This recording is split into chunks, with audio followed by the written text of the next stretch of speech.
What makes a house a home?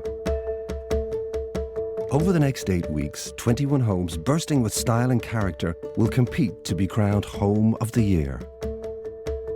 Each week, 3 homeowners open their doors to our expert judges, who must decide which one should go through to the final.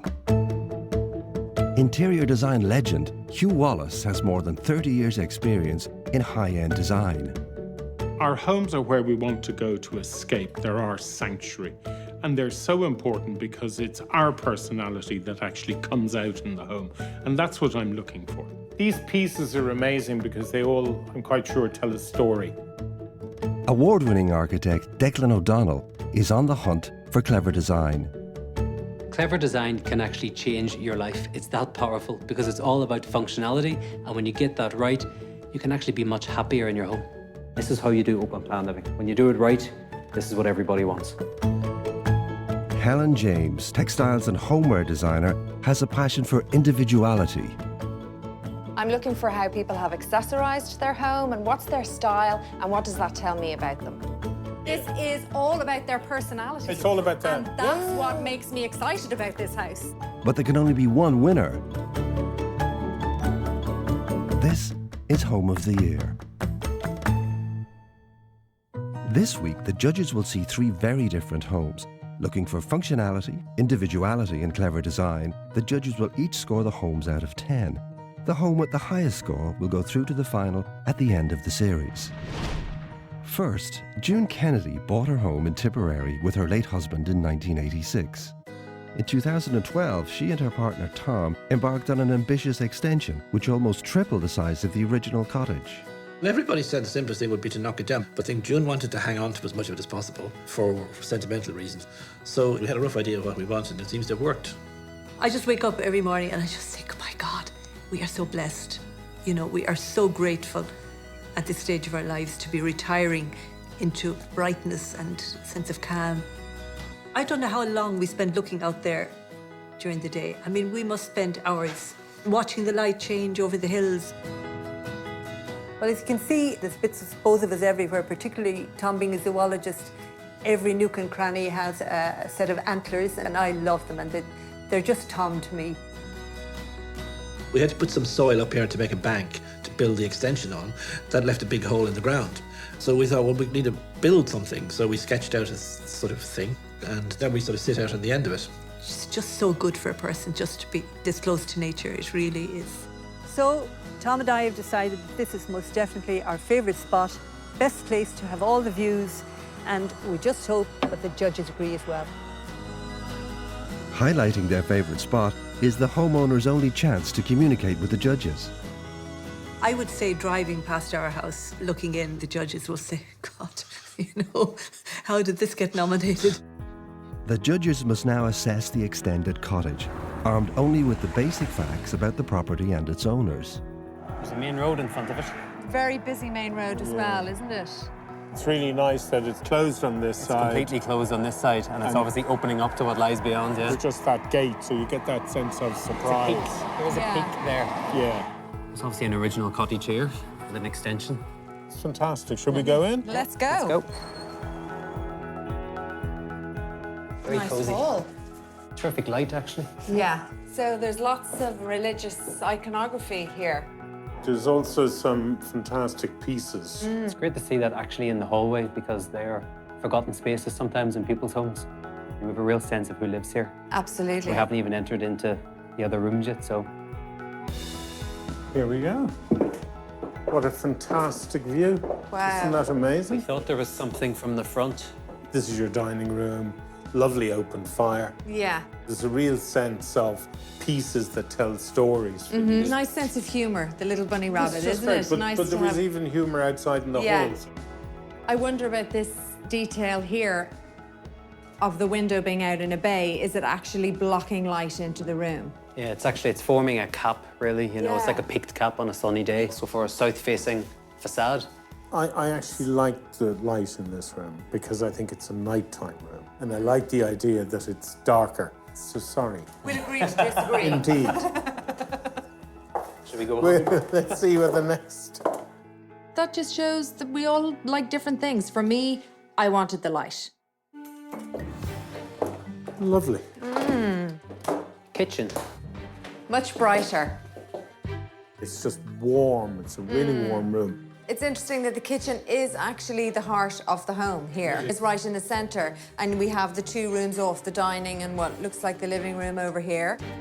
What I actually like about this house is the connection. So you've got these 3 fantastic spaces, and there's a rhythm through these rooms. And they're very distinct spaces. Very interesting to get that visual connection between all 3 rooms in one line. If you go into an open plan house, everything's sort of given to you. This house is great because you go around the corner, you have different things on the walls, you have paintings, you have skulls. There's a sense of discovery Absolutely. into each room, isn't there? Absolutely. This view at last, I think, is really celebrated in this room. It's wonderful. It has a real warmth, it's really cozy. I love all of the eclectic pieces, this big vase, the rug on the wall. This is actually my favourite room in the house. We are slightly voyeuristic and we like to see how other people live and to see it well done, to see homes that inspire us. It's about seeing things that I could take and maybe use in my own home. Wow, look at this jetty. Wow. Fantastic. And look, it's the favourite favourite spot. spot. Here we are. it's absolutely Right in the panoramic landscape. views. You know, and to be up at this height, you can see it on a different level. It is a pity that we have the noise of the road, though. It does kind of take away from the country idyllic setting. Okay, guys, up to the bedroom. Wow, what Wow. a great bedroom. Sorry, I can't stop smiling. It's amazing. That's the little bit I was missing, I think, from downstairs. I know we had it in the living room with the large window, but that's a great dynamic pointed window. It's magnificent. So light and bright up here. I just think this room's disappointing. Really, do you? Yeah. Why? Why? Because downstairs has a tone. And I feel I've come up here and it's just totally different. I actually think it's just cold, it's white, there's no warmth. It's serene, it's calm, it's a place to relax. You don't want, you know, lots of colours and distractions. I do. It's... That's why I like downstairs. They must now individually score the home out of 10. They won't know what their fellow judges have awarded until they've seen all 3 homes, when all of their scores will be revealed. I love their use of ethnic decor, all of the art and the textiles. I also love that they've really embraced the outside. They clearly enjoy living in the countryside. The only negative for me is the road. I know that that is beyond the owner's control. It did affect my experience of the house. But I love this house, and I'm going to give it an 8. For me, architecturally, the house is a discovery. It doesn't reveal itself immediately. You have to feel your way in there. It's wonderfully warm. I think it's terrific.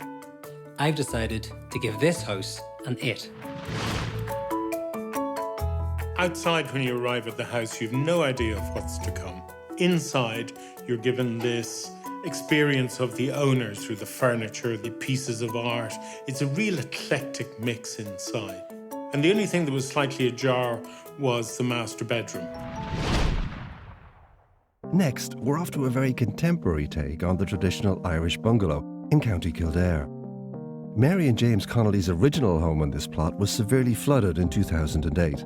But thankfully, 2 of their children are architects and were able to throw them a lifeline. Very traumatic for us. At that point, we'd lost everything. You know, we'd literally lost everything. To have to walk out and leave everything was just devastating, yeah. With the help of our sons, Alan and Stephen, and Stephen's wife, Grania, we were very lucky that, all being architects, they had the capabilities to be able to do what they did. What we did salvage was the suite furniture in the front room, actually. That was probably the only major thing we salvaged. I suppose it's very unusual to bring an old piece of furniture into a modern space. But for me, I suppose the sentimental value of it as well. I suppose it's memories really in it. We've chosen our kitchen table as our favourite spot where we all gather as a family. 3 generations around the table. I love nothing more than having the grandchildren running around and making noise. Yeah. We are very happy where we are now, like, you know. I was probably still grieving the old house. And then, you know, you come into this beautiful space and outside comes inside and you watch the sky come over the windows and the stars and the moon. And it is like, it's just a spectacular space. So, the judges know when this contemporary bungalow was built, but know nothing of its history or the family who live in it. Wow. That's different. It's like a chimney. Large chimney. There's 2 chimneys, actually. Yeah. It's a very brave house. My observation would be it's just slightly unsympathetic to the landscape. It doesn't have any planting or anything around it. It's a real architectural statement. It's interesting that there's no gutters or drain pipes. Still has it all, but you just can't see it. They're obviously going for a very sharp silhouette here. I think what would be great will be to see, because of the roof and the shape of the building, how that translates to the inside. Wow.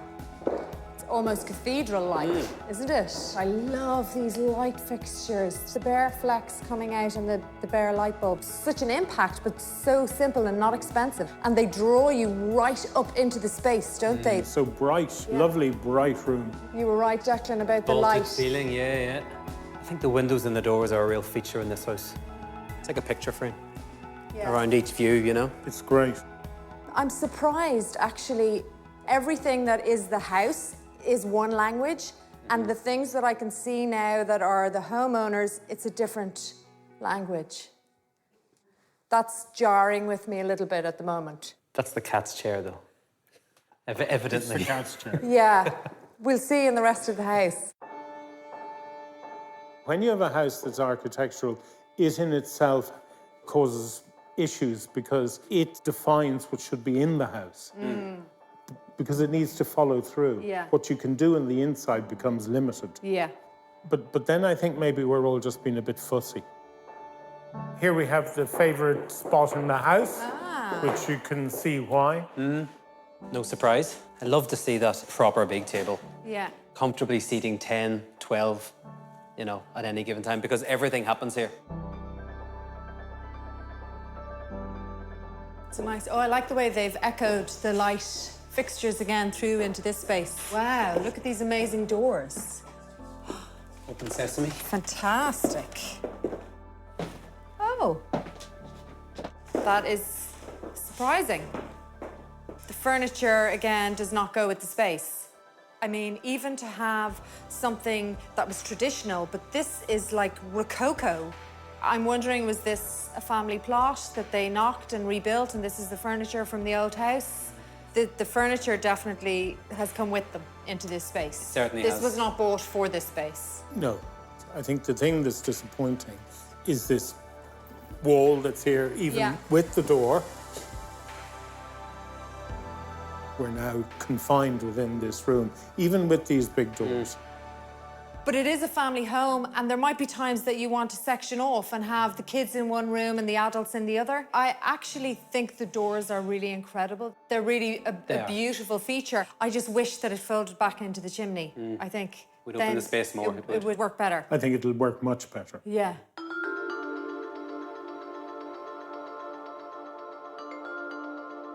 Okay, wow. Fabulous light up here. That light chimney is actually lighting all of the rooms. It's beautiful. There's no windows. There's no windows. Yeah. And then you've got light going down onto the lower floor, right down, and it's just terrific. Now it's time for the judges to score the home. As before, one judge's score will be held back until they've seen all 3 homes. My suspicion is that this house wasn't designed by the present owners. That would account for the furniture, which just doesn't match the house. I love the kitchen, I love the height and the amount of light coming into it. Those views out to the garden are just great. I'm going to give this house a 7. There's no denying it. It's a spaceship from the outside. It's plonked on the landscape and it's different from everything else around it. But those sculptural forms, they're not for show. What they actually mean when you get inside is that you get these big, bright, vaulted, beautiful spaces, light chimneys on top and loads of natural light into it. It's a really clever, clever house. It deserves a 9. When we walked into that space, I was taken aback. The light coming through the ceiling and those light fixtures. However, I do feel like there should be continuity in a home, and in this house, I felt like there was a conflict between the interior decoration and the building. Siobhan Lamb and fiancé James Hughes bought their terraced home in Dublin 3 years ago and embarked on an ambitious DIY renovation project. When we first moved in, it was in 3 separate bedsits. We literally didn't see this room before we bought the house because the tenant wouldn't let us in. So I was like, what? This is what we bought? This is a terrible idea. But it worked out in the end. So what we decided to do was move into the bedsit upstairs, and holidays, weekends, evenings, we would be downstairs working. It took about 2.5. 2.5 years. We did literally every single centimetre of the house ourselves. We probably know a bit too much about DIY at this stage, really. And I suppose you Coving, skirting. Yeah. We've opened it up and created a kind of loft apartment feel where everything flows with each other and you're in the same space even though you're in different areas. When we first started on the house, I obviously became obsessed with filling it with lovely things, but it was really, really difficult to find the types of things that we want to put in the house. So I thought it would be a good idea to start a business selling unique homewares and art prints. I love my office space so much. It's really, really bright and really, really spacious. Couldn't be happier. The house is crazy old. It's like built in the 1890s, and stripping things back to as close to as they would have been when they were put in, and also leaving some of the history from then till now, I think it's a cool thing to do. We adore the space now. We love it. It's really, really us. It's a real reflection of what we love, and yeah, I think it's a mishmash. Yeah, a mishmash. Here we are. Beautiful. Wow. Cool. It's a real eclectic mix of styles and tastes here. It's a real mishmash, actually. It's everything is kind of thrown together. It's modern, but it's retro as well. I mean, there's a lot of really interesting pieces around. I'd say a young couple live here. Yes, I'd agree. And this is their favourite spot, Aha! which is self-evident. Why? With the sunlight coming in, the openness of the space. There's no doorway when we came in. Yes. They've actually increased the size of that opening, but they've made it work as well because it's zoned. They've actually designed out each space. And I like the fact that there's exposed brickwork because it gives the space texture. Yes. Some of the pieces are so loud, really, and everywhere you look, there's something interesting. Nothing is symmetrical. I wonder, do they say the graphic designer? Maybe. Something like the letters on the wall, nope, and some of the artwork. It's very playful, actually. Yeah. I was going to say anything. I mean, this is a super cool house. It's a super cool space. The little quirky pieces here and there are great. When it's absolutely everywhere, is it losing its impact? Is it a little bit too much? Not for me, because the bones of the room are quite classic. And all of the trendy pieces are very quickly and easily changed. But I think that everything here is intentional. Yes. Everything is intentional. And that's what I like. So it's a set. It's contrived. It's not real. I don't think it's contrived. I don't think you can say a house is contrived. People live here. And it is a set, and it's an extension of their personality. So the house is a set. No, and I just think the people who live here have the ability, as you as an architect have, to design and to see colour, and it's terrific to see it actually come out. I would agree, in part.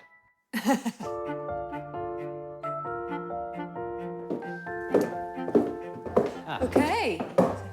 So this is the kitchen. Simple. Small. Very different. You think so? I think there's an element of consistency there, no? No.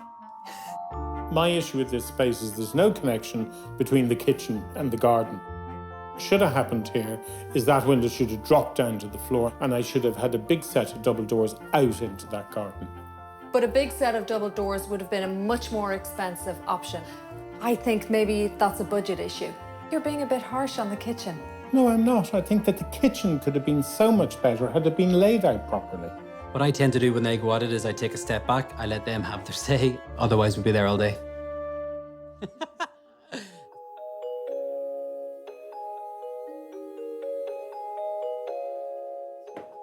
They've actually stripped everything back to the bare bones, right back, and then almost done nothing with it, although they have.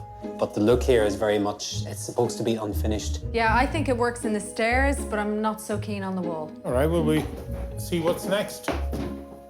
What a great room. Wow. Loads of light.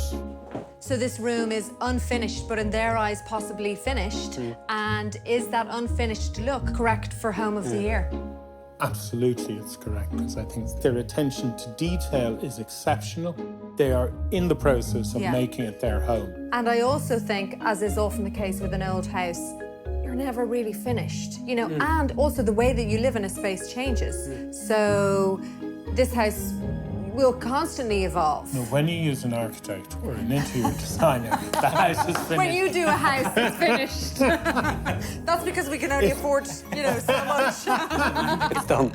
But I think what's lovely about this house actually is that it's really clear that they have not used an architect. They have not used an interior designer. This is all about their personality. It's all about them. And that's what makes me excited about this house. There are some decisions here that have been made for reasons of budget. That's okay. This house just oozes personality and nothing has been left to chance. I think this house deserves a 9. Their passion comes through in every element of the house, with the exception of the kitchen. But most important is the way they've assembled all these elements to create a unique home. I really love this house, and I'm giving it an 8. This is a really cool house. I can see what the owners were trying to achieve here, and I actually really liked it. However, there is a fine line between what's finished and what's unfinished, and for me, this house just isn't quite there yet. Now that the judges have visited all 3 homes, it's time to see how they measure up against each other. First, the extended cottage in Tipperary, where Hugh held back his score. I really like this house. I love the dining room. I loved all the eclectic pieces. I love the interconnecting rooms. And I love that view. I actually gave this house a 9. Wow, high score. Yes, very Okay, so we've got an 8 and an 8 and a 9, 25. good start. Next, Helen reveals what she gave the contemporary bungalow. Okay, I thought there was a conflict between the interior decor and the building. So I also gave this house a 7. Gosh. And a 9. 23. And finally, Declan reveals his score for the city terrace home. Declan, if you give a 9 or a 10, this house will be the winner. It rests on me. It does. Yeah. Okay, I give this house a 7. That's a very harsh score for this Harsh, house. but it is, I think it's fair. Okay, so this is 24. Which means? We have a winner. Our first home. I loved it. Beautiful interconnecting rooms. You have these great views, vistas out to the mountains, you have the eclectic pieces. It was a lovely place to be. Yeah, this is a worthy winner, and I'm It really is. happy that this has made it through to the final. So the first home through to the final is our extended cottage in Tipperary. Next week, 3 more homes go head to head as the search continues for Home of the Year.